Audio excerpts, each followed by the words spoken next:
En realidad fue una gran oportunidad que se perdió, porque si a esa gente se le hubiese dado la oportunidad de gobernarse, es posible que Sierra Leona nunca hubiese sido una colonia en el sentido estricto de la palabra, y Sierra Leona podría haber sido el primer estado negro libre del dominio colonial.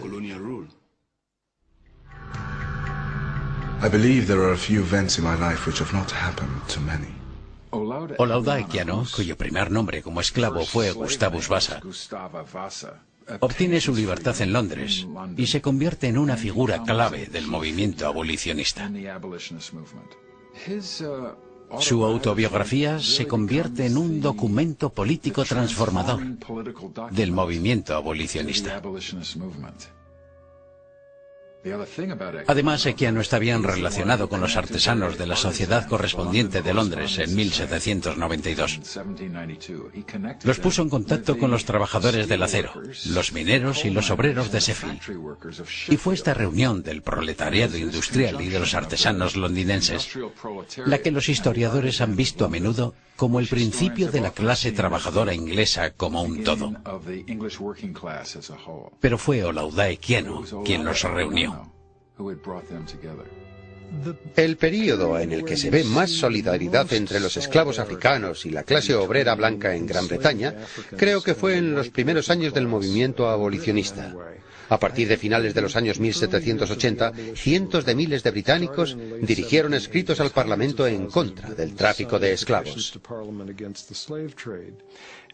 Y sorprendentemente, muchos de esos escritos estaban firmados por obreros. En Sheffield, 769 trabajadores del metal firmaron una singular petición al Parlamento que decía: cabría esperar que estuviéramos a favor del tráfico de esclavos, porque vendemos nuestros productos a capitanes de barcos negreros y ellos lo utilizan para comprar esclavos en África.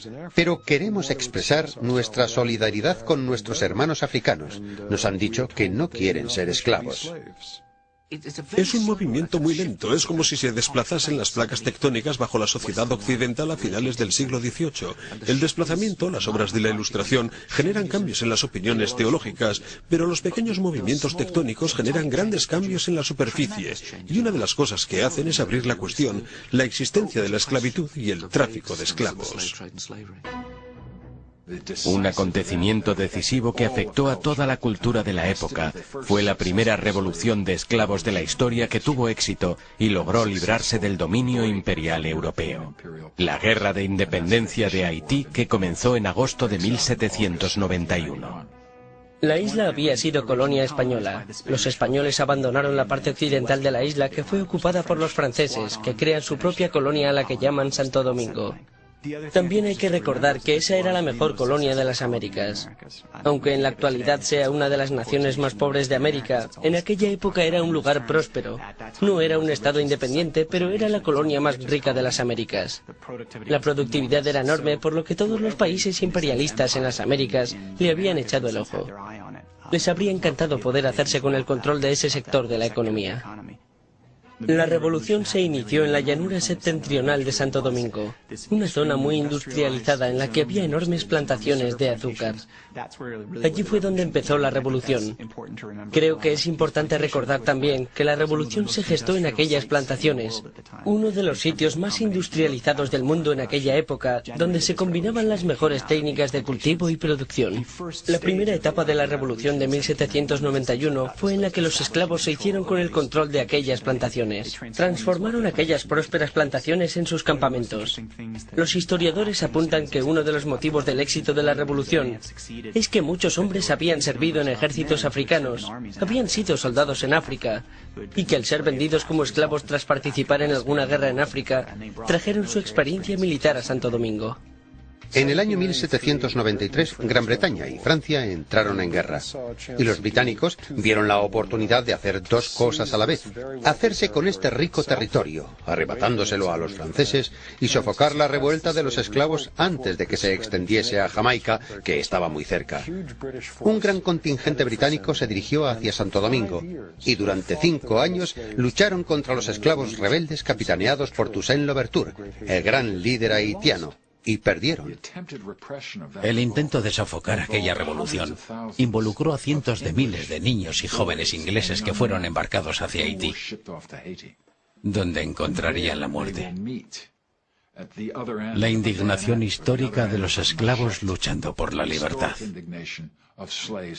Y es un enorme trauma para los ingleses.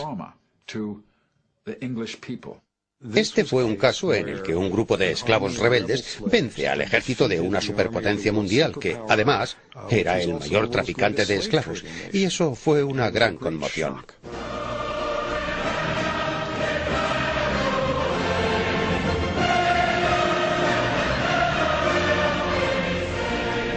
Lo mismo puede decirse de los franceses, quienes también perdieron contra las mismas tropas cuando intentaron restablecer la esclavitud.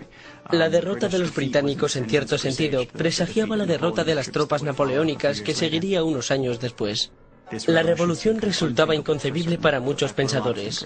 La idea de que los esclavos se convirtiesen en generales y líderes de una revolución y que derrotasen a esos ejércitos era difícil de encajar en lo que creían y en lo que habían visto. Ahora mucha gente piensa en ello y lo trae a su realidad.